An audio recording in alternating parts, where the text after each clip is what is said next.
Hi, my name is Brian Sheppard. I was just interviewed by Keith Andrew on his podcast. He's doing an awesome job. Tune in. You'll be happy you did.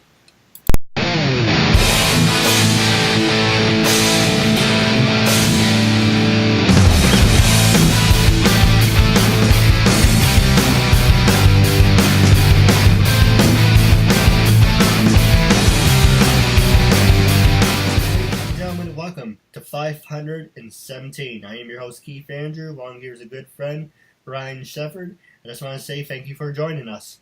Thanks for having me. I appreciate it. No, the honor's all mine. For people who want to know what my talk show is about, the whole point of my talk show, and our cat will be joining us today, Mr. Molly. What's up? Thank you for breaking my concentration, Molly. So it is 517, and the whole point of my talk show is to show people that even with having a learning disability, I can still amount to something. And at the same time, I'm able to turn myself into an example for people out there dealing with any types of learning disabilities and disabilities to never give up and prove people wrong. Prove to them that labels do not dictate who you are and who you're going to be. It's to prove to them that you're able to break the labels. So hashtag break the labels. With that being said, half hour of your time, 33 minutes of your time, but it's freedom of speech, self-expression, say anything you want, gloves off. And starting off, I saw that you were an up-and-coming actor. And so with that being said, who influenced you to become an actor? And have you worked with any big-name people? Yeah, I think I had a lot of influences. I was, invited to audition for musical theater when I was younger by my third grade teacher. And after my first kind of foray in theater, I knew right then and there at the age of 8 or 9 years old that that's what I would do. I just knew it. Now, I always thought I'd be a theater actor, but over time that's changed quite a bit, and it's more TV and film, and that's kind of where my career is at the moment. But yeah, influence-wise, I've had so many good teachers. I've been on stage, or in film with phenomenal people. Kind of one of my more, big inspirations would be Coleman Domingo, who's now, we did a film called Beautiful Something together back in 2015. And we didn't get to work too much together, but we got to sit and talk. And, I would say that watching him kind of soar into TV and film and kind of blow up is inspiration for those of us that, are still hustling. We need that. We need those people. So I'm lucky to have a lot of mentors like that and people that I really looked up to. No, absolutely. Now, for people who want to know about, he said blowing up, he didn't blow up into millions of pieces or anything. He just became a big star. Yeah, big star, but also it's, there's one thing to kind of rise to the occasion and find fame and all of that, but it's another thing to do it with integrity and to keep your values and to stay accessible to people and to your fans and to your family and things like that. And so the people that I admire most in my career are the people that I've met who can do that. I've been lucky enough to meet some pretty big people, but the ones that I admire are the ones who keep the values and try to be a good moral representation, for other people to follow. No, I agree, and I always made a promise to myself, saying, doesn't matter how big I get, family comes first, and I'm going to stay humbled. And that's the thing with people. They think when they become a big star, they don't have to be humbled anymore. They don't have to care about their families. They don't have to do this, and they have their heads up their ass. But it's kind of like, for me, you're going to meet the same people going up as you're going to meet coming down. So it's always good to be a good, hard-working person.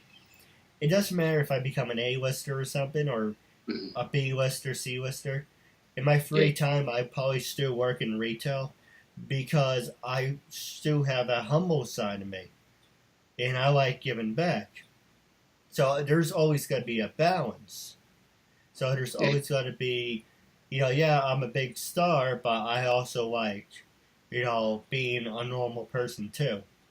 Sure. Well, and when you think of the kind of the stardom of all of this, that's a small percentage of people in the world that achieve whatever that is, that weird like 1-2% that float above everybody else in that ether. And to be realistic, that's not necessarily happiness. It's not necessarily, um, a solid family life, solid relationships, all of that. And so it's another thing, I think, to do it with a perspective of balance, and you have whatever you want to achieve and to whatever level you want to do it. But if you can keep your family and your friends and your relationships and keep a roof over your head, that's ultimately your life. Otherwise, you live in this kind of fast-paced world where people are always chasing something, and you don't stop to realize that you have to live your life as well.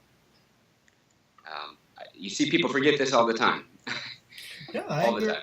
I agree with you, and it's like the expression: the dog chases the car. What happens when the dog finally catches the car? He doesn't know what to do with it. Mm-hmm. Yeah, yeah, absolutely. And you spend all your time chasing and not enough time stopping to smell the roses. And I catch myself doing it too at times where you get in the hustle and you're going after it and you've got your eyes on certain goals, but you realize, oh, a year just passed, 6 months just passed, a week, 5 years, whatever it might be. Sometimes huge chunks of time when we don't stop to think, okay, what's the real importance of this and what really matters? I think we all have to remind ourselves of that. No, absolutely. I'm just looking at my reflection on the camera. I'm not like turn into the Purple Hulk or anything, or I look at Barney. No. Didn't realize how red my face was. It's the heat wave, man. It's the heat wave. No, absolutely. Now, the next question I was going to ask you is let's see, trying to phrase it, with everything going on with social media, and this is the next thing I want to talk to you about. Sure. Does social media dictate if people should work with you, if you're good enough to be worked with, Twitter, Instagram, LinkedIn? Yeah. Does that matter to you, or is it, hey, I can do the job, that's all that matters? That part of it doesn't matter to me. I mean, I should say it's my least favorite part of everything. I have a lot of talks about this all the time, and it's like a balance of how much social media do you need and what the importance of it is. You see these people on Instagram, and we get caught up in living other people's lives, and we see their so-called perfect life, or them doing all this stuff, and we measure ourselves and we compare our lives to whatever we see in the social media world, and that's why I hate social media. I hate having to deal with it. Now, unfortunately, you have to. So I'm currently in the ballpark because I know that there are times I've had auditions where they ask you before you even get in the room, how many Instagram followers do you have? How many followers on Facebook and Twitter? How influential are you? Before I can even be considered for a role on television or in film or even on stage sometimes, and that's shocking to me. It's less to do now with our ability, and it's becoming really important to people how influential you are in this world of kind of fictional, picture-based lifestyle that you're apparently leading, which isn't necessarily reality. It's a new ballgame. It's something we never were taught to do. It's something we never expected to have to do. It's something that is kind of a curveball out of left field, and the whole industry is changing like that in quite a big way. So yeah, it's a demon you have to deal with. It's a demon that I hate dealing with. It's just I don't have that mind. I don't have the marketing business kind of mind that you need to put yourself out there like that. No, I agree with you. And you say fictional. Some people live in a fictional world. A lot of people said to me, you have this make-believe talk show, and you live in a fictional world. Yeah, but this is it's one thing to create a fictional world. It's another thing to follow your passion, which is what you're doing. You know, you're standing up for something that is much larger than yourself, which is a courageous, noble thing that a lot of people never get over the fear of. And so I would say that you are not living in a fictional world. You are you're kind of paving the way. That's true. What is your honest opinion? Because a lot of people made fun of me for this. You know, I use my first and middle name as a character that I created. You know, I won't say what my last name is, but people know me as Keith Andrew. And while I was writing my book, well, attempting to write my book, and that failed miserably. Long story, I didn't have a lot to talk about. That's like, oh, here's life growing up, talk show host, talking in my bedroom. Who wants to read that? That's horrible. But I started off when I was writing, it says, Keith Andrew, he's a fictional character. People are like, the hell are you talking about? You saying you're not a real person? You're saying you're not standing in front of me right now? It's kind of like, well, what is your... Because you play different people and you're an actor. Yeah. Would you say... You don't use your real name, or unless you do, but do you think it's always good to create a persona for people to be like, oh, he's on TV, he's a person, he's now Keith Andrew, in his later days, he's Keith Edwards or whatever. Yeah. No, I think I get what you're saying. It's the whole... to me, it's acting truthfully under imaginary circumstances. Yeah. And so, you might take on a different name, but you can't... I think it's important as a performer to never see yourself while you're working on that character and while you're, in the act of performing or creating, working on the film, working on the TV show, whatever it might be. It's not going to help you at all to see yourself as someone else. Like, oh, you're talking in third person and see yourself outside of a character. Because that's not going to help you. If you're going to own it and you're going to experience it and live through it, it helps at all times, at least leading up to it, to identify yourself and with the word I. And these are things that are happening to me. Don't think of it. You have to get it out of your head of talking about a character separate for a while until you are until you're through with it, and then it's something in the past and you move on. But it's important for me as an actor to always say that it's me, and these are things that I'm going through, so that I can own it and I can identify with it and connect to it. Because without that, I'm generating, and I'm you want to play and you want to goof around, you want to expand, you want to explore it, but you don't want to you just don't want to see yourself as something separate from it, because then you're going to have to falsify and kind of generate all these emotions and what you think this other imaginary person is going through. So while you are the character is you. There is no difference, because you can't be something you aren't, but you can bring what you are to that and to create it. No, absolutely. For an example, I use my dad for an inspiration.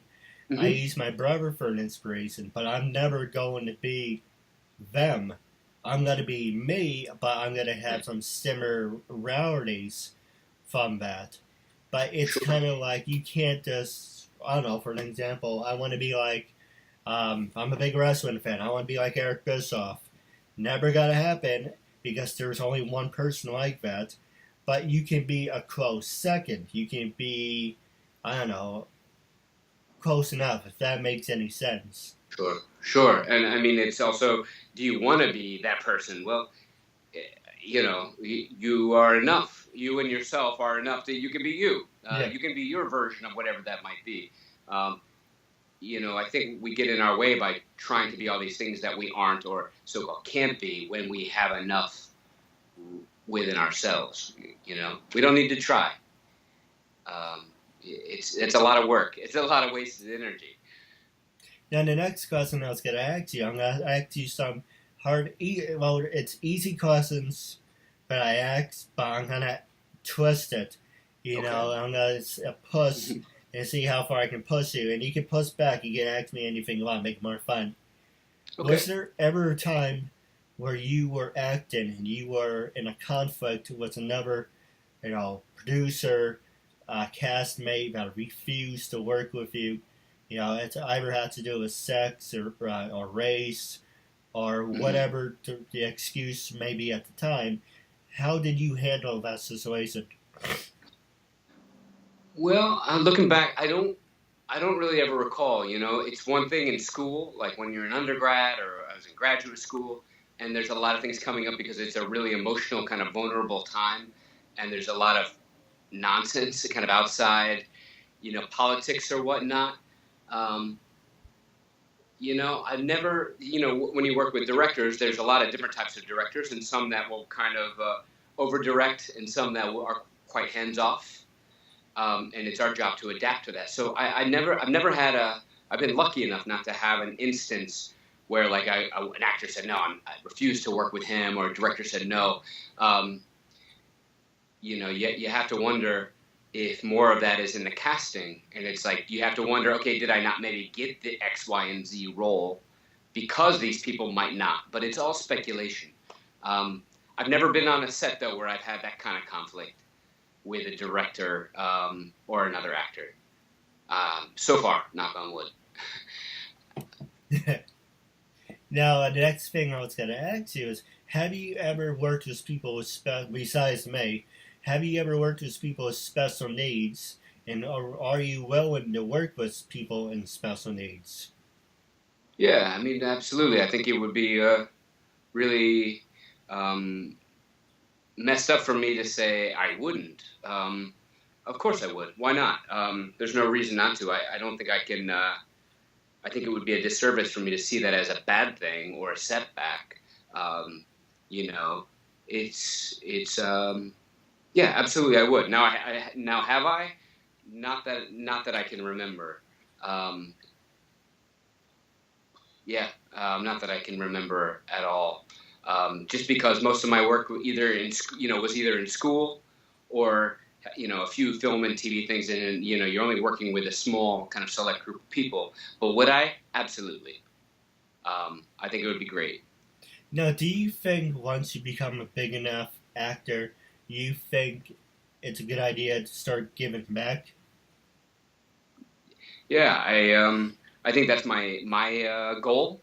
Kind of one of the whole points of my career to me. Ever since I was young and I knew this is what I wanted to do, I've always said if I make it to a certain level, financially, especially, that I would, I'll go back and take care of my family, um, go back and affect lives. Because if we don't change the world, if we don't change whether it's the society as a whole or work to better our families' lives or the lives of other people, what are we doing on this planet?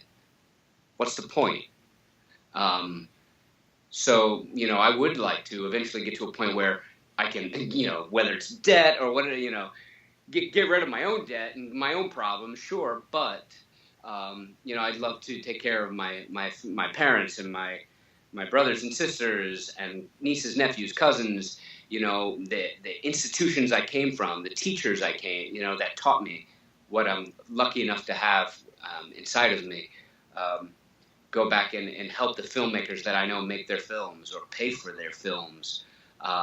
So there's a lot that I want to do with that kind of power and influence, that I hope I get the chance to do. I hope I can go back and I hope I can change people and help people and, give people a place to stay on a cold night when they're sleeping on the street. In New York, I see this all the time, and it's crime, and I want to be able to help these people that I see homeless and destitute and, that have needs that we could easily fix. Simple. It's money. It's nothing. Money is not important. To help these people would be kind of the highlight of my life, and probably the whole purpose of being here on this crazy planet. Or my talk show. Yeah, absolutely. So who knows? What level that will ever, come to. I try not to think about it too hard, but I would like to change lives. Absolutely. Yeah, I agree. Now we're going to take a quick commercial break, and when we come back, I'm going to pass the remaining time over to you. Cool. It's Vanessa Lina. Adrian Lalo. Michael. This is Cynthia Bastinet. I'm Sonia Fisher. This is Shane Smith. My name is Alexandra Bowie. My name is Amelia Clover. Hi, I'm Amy Linden. Hi, I'm Anita Nicole Brown. It's Meg Green. Hi, my name is Asata Caldwell. Hi, everybody. I'm Brooke.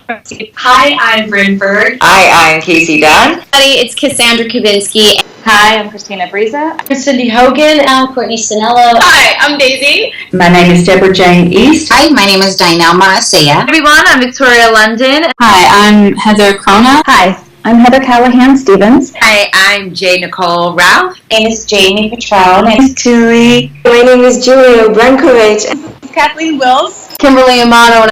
Hi, my name is Laura Putnam. Hi, I'm Laura Chapanis. Hi, everyone. I'm Melissa Damas. This is Michelle Mupo, a.k.a. Fuchsia. I'm Rachel Olivera. Hi, my name is Sarah Joy Mount. Hi, I'm Susan Brender. Hi, everyone. This is Venus Leone. Hi, I'm Cheryl Dana.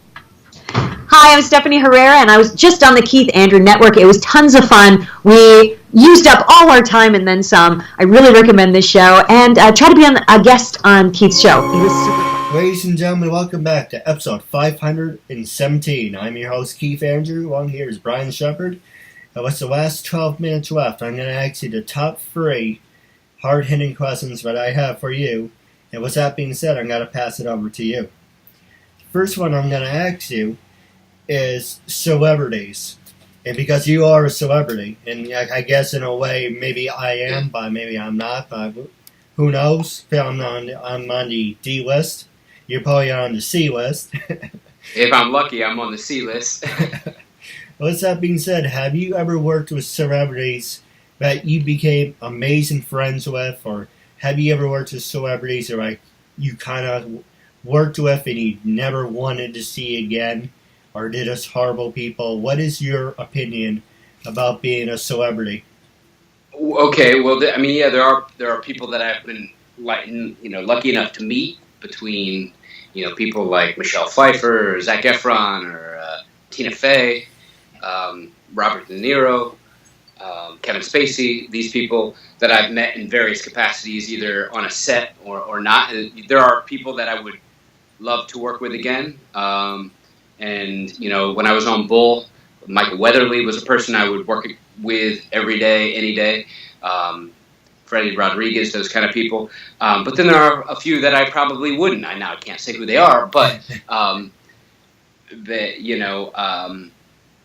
think that's kind of where I get my view of celebrity and what that means, and the way that people handle it when they have that thing, whatever that is, and you can either be the kind person that speaks to everybody and helps people out, and is accessible, or you can shut yourself off and give people the finger and talk down to people and all those kind of terrible things, and see yourself as above and beyond.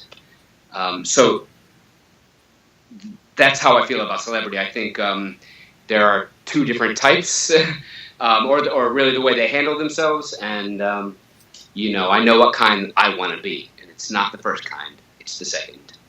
No, absolutely. It's always life is about making a story, and when you're dead and buried 6 feet under, it's how you want to be remembered. It's about saying, for an example, I may or may not become a big talk show host, but I want people to remember me as one thing I remember about Keith was he was a nice person, and he gave me an opportunity to be a guest on his show. Yeah. And there's other people that are like, I became rich and famous, but yet you shit all over those people beneath you. But yet you forget you were one of them at one point in your life. Absolutely. And you are a celebrity. So don't talk like you're not. Don't talk like that you're a D-lister. No, nonsense. Now the next question I was going to ask you is, where do you stand on, well, at this point it's going to be legalized anyway, hypothetically, but where do you stand, well, you probably know where I'm going with this, but where do you stand on legalizing marijuana? But let's look at it like this. If you're working, you're an actor, you're in school, are there certain limits? Should marijuana be treated as the same thing as you would be treated as alcohol, number one? And number two, do you think that it brings out the better side of you, or do you think now it brings out the worst of you? Well, I think yeah, it should be legalized. I think it would help our economy. I think where it is legalized is helping a lot. For me, I look at the health benefits. I know a lot of people who've suffered from everything from cancer to macular degeneration, all kinds of things. I've myself suffered from anxiety and depression for a long time, and marijuana helped me tremendously break out of that cycle once upon a time, probably 7-8 years ago. And so there's a lot of health benefits. I don't think we can ignore it. I think it'd be foolish. I think that is something we should legalize well before even some tobacco and, some of the other kinds of things that are floating around out there, and pharmaceuticals and such. So I think it's important that we do legalize it for our own good, certainly. And it gives, not to mention employment rates and all the things that it would really help out. So I think it's a great thing. Now, should it be regulated? Yeah, it should probably be taxed, and it should be regulated. I don't think kids need to be running around doing this stuff unless they suffer from a medical issue that it would benefit, and then it can be dealt with medically. But I think it is. I think it's going to happen. I think it's already starting, and I'm all for it. No, absolutely. I'm for it too. If you use it right, go for it. If you got to be a dick about it, then you get what you deserve. Mm-hmm. Amen. And how many times people said that about me?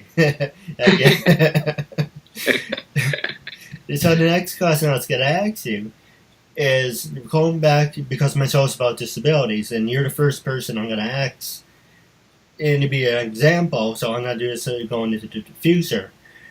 For people who are rich and famous, who are A-listers, B-listers, whatever, CDs, E, F, G, if you want to do the whole alphabet. But do you think big-name people and celebrities who are in a higher position should be a little more, I'm trying to find a word, considerate with people with special needs, or for people who want to become an actor? Now, I'm not saying like the oxymoron, I want to be an actor, that. I'm saying, okay, you're a person with a disability, and you gotta need some help, mental help or whatever, but do you think they should be a little more grateful where they're saying, my time has come and gone, you're the future, and we should invest in this person? Absolutely. I think if someone doesn't, and they disagree with that idea, then they don't deserve to be where they are. I think it would be a crime. But I don't see it as a disability. I don't see the so-called disabilities as disabilities. It's just what makes you different and what makes you special and unique. Everybody has their own. I have my set of things. The next person has theirs. You have yours. And it's what you bring to the table. And to find ways. Now, it may be, there's ways to use your special attributes towards a different type of being so-called famous or celebrity and a certain type of work, whereas I have work that I specialize in, and you may have work that you specialize in. You never really know. Everybody has their own place, and we're always kind of searching for what that might be. So I don't think we should be using the word disability when we talk about it. It's just your skills, and you have things that you're extremely good at, and it would be a crime for somebody of as you call A-lister, the B-lister, something like that, to not be willing to take a look and to consider you. We're coming a long way in our inclusion of everybody, of every type and every walk of life, and our unions are always fighting to improve that. So we're making steps, but we still have a long way to go. And I know, at least I'm not willing to be a person to put a roadblock in front of that progress. We need everybody, and I think everybody deserves their opportunity to see what they can do and where they fit into this puzzle. No, absolutely. With the last 3 minutes, I'm going to pass it over to you. Was there anything you want to promote? Do you have any up-and-coming stories you'd like to share? Yeah. I have my next TV project, I believe, is set to come out in September. It's not officially yet, it hasn't been officially announced, but it's on the ID channel, on Investigation Discovery. It is a film called a TV show called To Catch a Killer. I am in episode 102 about the serial killer Gary Evans. So I play this crazy, really kind of neat serial killer from upstate New York who was like this nice guy, but behind closed doors he was a terrible, crazy kind of character. And I play him through the episode 2 with a couple of my good friends that we filmed down in Atlanta. And that will be coming out set for this September. So that's kind of my next good TV gig. So I hope everybody can tune in and check it out and let me know what they think. I have no idea what to expect. It's a totally new show. So it's kind of it's going to be a surprise for everybody. No, absolutely. Now I do have a couple questions for you off the air about wrapping up your interview segment. My first question is, are you on social media? Are you on Twitter, Instagram, LinkedIn? Yeah. I'm on LinkedIn as Brian Sheppard. I'm on Instagram as Sheppzilla, SHEPPZILLA. So you can find me there. That's my actor account. It's kind of a new account that I just started. And then, I have a website, briansheppardactor.com, where you can find some clips of work and all that kind of fun stuff. YouTube channel, the whole 9 yards. So it's ever evolving, but you can find me online if you need it. No, absolutely. And my last question for you is, when I first approached you to be a guest on my talk show, what was your first reaction? And after being a guest, how do you feel now? You can be completely honest.